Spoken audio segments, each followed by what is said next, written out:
Hello students, I am Dilip Pawar, Assistant Professor History working at Government College Nagau। तो आज अपन first year के हिसाब से या हिस्ट्री के इंट्रोडक्शन के हिसाब से अपन बेसिक जानकारी लेने की कोशिश करते हैं कि जो टाइम पीरियड है, आज अपन बात करेंगे केवल टाइम पीरियड के बारे में कि इतिहास का जो समय काल अवधि है उसको अपन कैसे समझ सकते हैं। जैसे आपने पढ़ा होगा हिस्ट्री में 15 एडी, 20 एडी, 21 एडी, 500 बीसी। तो बीसी और एडी जो ये टाइम जोन है, इनके बीच में क्या डिफरेंस है, किस प्रकार से अपन समय सीमा क्रिएट करते हैं इतिहास के अंदर। तो अपन शुरुआत करते हैं जीरो से, बीच में लाने की कोशिश करते हैं जीरो।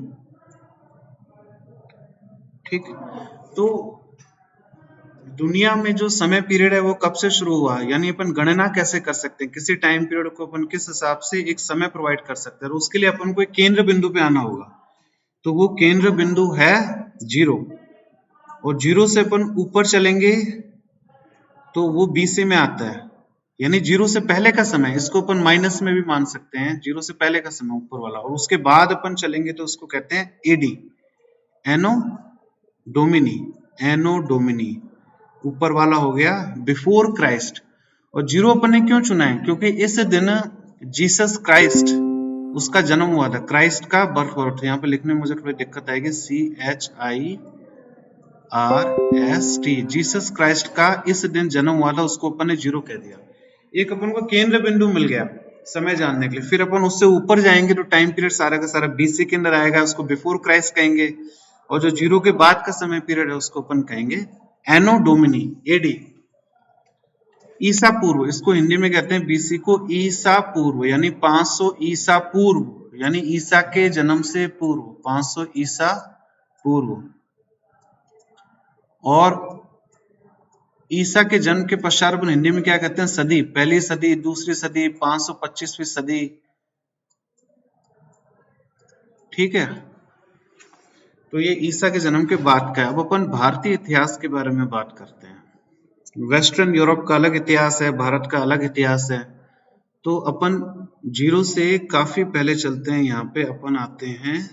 यहाँ पे सबसे पहले कौन सा टाइम पीरियड था, प्राचीन भारत में सबसे पहला टाइम पीरियड था PM।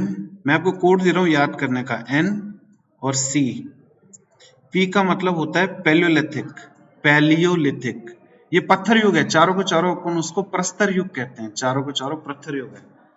तो सबसे पहला आता है पैलियोलिथिक, पैलियोलिथिक। फिर इसके बाद आता है मेजोलिथिक, PALEOLITH, ऐसे पैलियोलिथिक, मेजोलिथिक। ये प्रस्तर युग को अपन ने डिवाइड कर दिया इतने फेजेस में। फिर उसके बाद आता है नवपाषाण काल, नियोलिथिक। तो फिर इसके बाद आता है चाल्कोलिथिक, चाल्को, चाल्को का मतलब ये है कि यहाँ पे कॉपर का इस्तेमाल होने लग गया था, चाल्कोलिथिक। तो ये जो चार एजेस हैं ये लगभग खत्म हुई है 3000 BC के आसपास। तो अपन टाइम पीरियड के बारे में बात कर रहे हैं, 3000 BC के आसपास ये चारों खत्म हो गए। ठीक है, अब अगर अपन पैलियोलिथिक के बारे में बात करें, इसको अपन कहते हैं पूरा प्रस्तर युग, पूरा, पूरा यानी पूर्व का पत्थर का युग, पूरा प्रस्तर, प्रस्तर का मतलब है पत्थर, प्रस्तर युग। और फिर इसके बाद अपन आगे चलेंगे, पूरा प्रस्तर युग के पश्चात अगला युग आया था मध्य प्रस्तर युग, मेजो, मध्य यानी बीच का, मध्य। ठीक है, फिर इसके बाद आता है नवपाषाण काल, नव, न्यूलिथिक पीरियड, नवपाषाण काल। तो ये जो तीनों के तीनों है ये पत्थर युग के अंतर्गत आते हैं, पूरा पाषाण काल, मध्य पाषाण काल और नवपाषाण काल। फिर इसके बाद अगला पीरियड आता है चाल्कोलिथिक। एक क्रम है, कई बार एग्जाम में आ जाता है कौन सा युग पहले आया, कौन सा युग बाद में आया। तो इन सभी युग में थोड़ा थोड़ा अंतर है। पहले पत्थरों का इस्तेमाल किया करते रहे, फिर अच्छी क्वालिटी के पत्थरों का इस्तेमाल करने लग गए औजार बनाने के लिए, छोटे साइज के पत्थरों का इस्तेमाल करने लग गए, यानी जो औजार बनाए उनका साइज बहुत छोटा था। फिर नवपाषाण काल में हम देखते हैं कि यहाँ पे कृषि का आगमन हो गया, और उसके बाद चाल्कोलिथिक में तांबे का आगमन शुरू हो गया। तो ये जो सारा टाइम पीरियड है रफली 3000 बीसी में आके खत्म हो जाता है। फिर 3000 बीसी से क्या शुरू होता है, फिर इसके बाद शुरू होता है हड़प्पा। भारत के उपमहाद्वीप में हड़प्पा, HRP में शॉर्ट में लिख रहा हूँ यहाँ पे हड़प्पा। हड़प्पा शुरू होता है 3000 बीसी। तो इसका टाइम पीरियड क्या आप देख रहे हो, ये लगभग मान के चलो 15000 बीसी से शुरू हुआ था। बहुत लंबा टाइम पीरियड है। आप देखो 15000 बीसी से शुरू हुआ था, फिर टाइम आगे बढ़ते बढ़ते 3000 बीसी तक पहुंच गया। फिर अपन धीरे धीरे और कम होते होते यहाँ पे 0 तक आ जाएंगे, और फिर 0 के बाद फिर टाइम पीरियड आगे बढ़ेगा। आप समझ रहे हो ना, यहाँ से तो कम हो रहा है टाइम पीरियड, फिर यहाँ से बढ़ेगा। तो 3000 बीसी से लेके लगभग 1500 बीसी, 3000 बीसी से लेके लगभग 1500 बीसी तक हड़प्पा का युग अस्तित्व में रहा है। ठीक है, हड़प्पा खत्म हो गया। फिर इसके बाद जो अगला पीरियड आया है प्राचीन भारत में, आपको पता होगा, उसे कहते हैं वैदिक युग। वैदिक युग यानी एज ऑफ वेदास, वैदिक युग। तो वैदिक युग का देखो क्या टाइम पीरियड है, लगभग 1500 बीसी से लेके, एक अप्रोक्सीमेट आइडिया दे रहा हूं, इसमें आगे पीछे है, 1500 से लेके लगभग 600 बीसी, हाँ 1500 से लेके 1000 बीसी तक रहा है, 1000 बीसी तक। ठीक है, तो अपन देखते हैं कि लगभग 1500 साल तक हड़प्पा का अस्तित्व रहा। फिर उसके पश्चात 1000 बीसी। देखो वैदिक पीरियड है, उसको भी अपन दो भाग में डिवाइड करते हैं। वैदिक पीरियड में एक है पूर्व वैदिक काल, अर्ली वैदिक पीरियड, ठीक है, और दूसरा उत्तर वैदिक काल, यानी बाद का जो है उत्तर वैदिक काल, यानी लेटर वैदिक पीरियड, उत्तर वैदिक काल। तो जो मैं बोल रहा हूँ उसके हिसाब से आपको हिंदी और इंग्लिश दोनों में पता लग जाएगा। तो पूर्व वैदिक पीरियड का टाइम पीरियड है 1500 बीसी से लेके 1000 बीसी तक, 1000 बीसी तक। और फिर इसके पश्चात उत्तर वैदिक पीरियड है, इसका टाइम पीरियड है 1000 बीसी से लेके 600 बीसी तक। ठीक है, 600 बीसी तक। आप देखो टाइम पीरियड कम हो रहा है। अपने हड़प्पा की शुरुआत हुई 3000, फिर 1500 में आके हड़प्पा खत्म हो गया, 1500 से फिर कम आया, यानी पूर्व वैदिक काल लगभग 500 साल तक चला। और फिर उसके पश्चात अगले 400 साल तक उत्तर वैदिक चला, और 600 बीसी के आते आते उत्तर वैदिक काल खत्म हो गया। फिर जो अगला टाइम पीरियड है वो कौन सा टाइम पीरियड है, इसको अपन कहते हैं एज ऑफ बुद्धा, बुद्ध का युग, बौद्ध और जैन का युग आया है। इसको 6th सेंचुरी बीसी भी कहते हैं, और इसको लोह युग भी कहते हैं साथ में, यानी आयरन एज। इसमें लोहा भी अस्तित्व में आ गया था। तो 1000 से लेकर 600 बीसी तक उत्तर वैदिक काल रहा, और 600 बीसी के उपरांत 6th सेंचुरी बीसी, इसको अपन कई नाम से जानते हैं। बौद्ध और जैन का युग हो गया, महाजनपद का युग हो गया, लोह युग हो गया, क्योंकि यहाँ पे लोहे का आविष्कार हो चुका था, लोगों ने लोहे का उपयोग करना शुरू कर दिया। कृषि में अत्यधिक के समय में प्रगति हुई थी। धार्मिक उत्थान का समय भी है, जिसमें बौद्ध और जैन धर्म मुख्यतः अस्तित्व में आए थे। उसके अलावा इसको महाजनपद का युग भी कहते हैं। आपने पढ़ा होगा इतिहास में 16 महाजनपद अस्तित्व में आए थे। तो जो 16 महाजनपद बड़े बड़े एम्पायर थे, बड़े बड़े साम्राज्य थे, और वो आपस में लड़ा करते रहे एक दूसरे की जो क्षेत्र है उसको हड़पने के लिए। जैसे मगध के बारे में आपने नाम सुना होगा, काफी शक्तिशाली महाजनपद था 6th सेंचुरी बीसी के अंदर। तो 16 से एक मैं रफ आइडिया दे रहा हूँ आपको, लगभग 300 बीसी तक 6th सेंचुरी बीसी रहा। ठीक है, ये बौद्ध और जैन का युग रहा, लगभग 300 साल तक ये अस्तित्व में रहा। फिर बौद्ध और जैन के पश्चात जो अगला युग आया था उसको अपन कहते हैं मौर्य युग, यानी जैसे ही बौद्ध और जैन का समय खत्म हुआ उसके पश्चात अगला समय आया है मौर्य युग का। ठीक है, मौर्य। और मौर्य युग मान के चलो लगभग 300 बीसी से लेके और लगभग 100 बीसी तक आया मौर्य युग। ठीक है, लगभग 200 साल तक। एक मैं आपको रफ आइडिया दे रहा हूँ किस प्रकार से आपको पता लगेगा कि पहले कौन सा पीरियड आया, बाद में कौन सा पीरियड आया। तो 300 से लेके 100 बीसी तक मौर्य युग अस्तित्व में रहा है।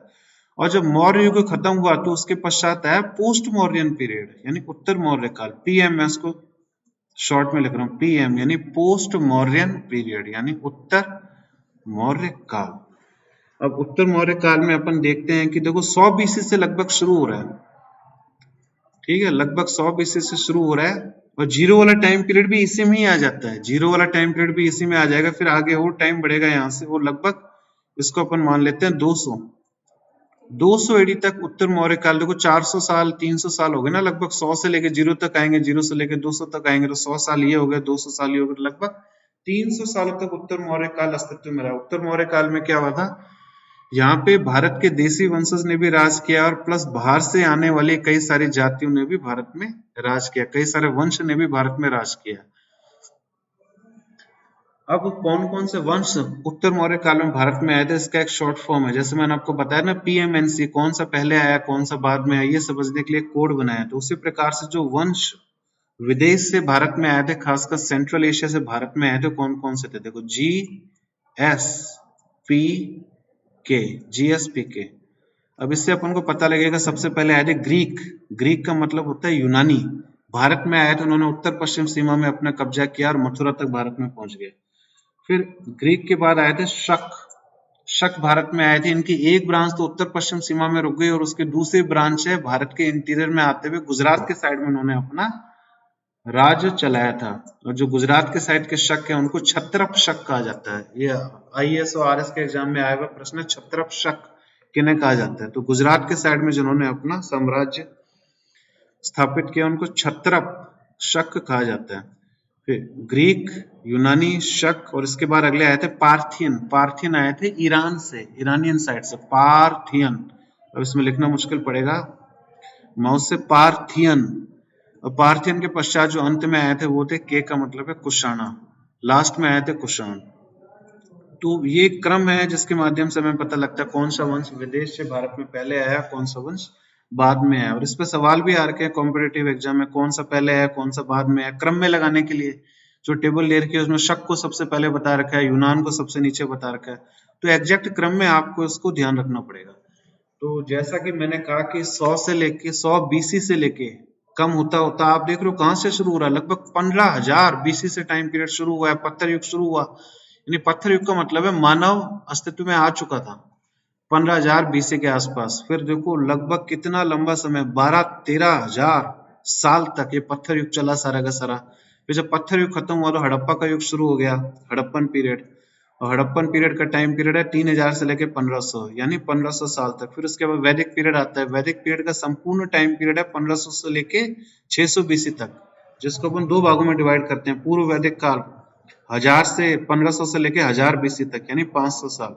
और फिर इसके बाद उत्तर वैदिक पीरियड है 1000 से लेके 600 BC तक, यानी 400 साल तक लगभग ये चला। तो अपन मैं कहना ये चाह रहा हूँ, देखो किस प्रकार से जो टाइम है कम हो रहा है यहाँ पे, यानी ऊपर से नीचे गिर रहा है। ये कैलकुलेट करने का तरीका है टाइम।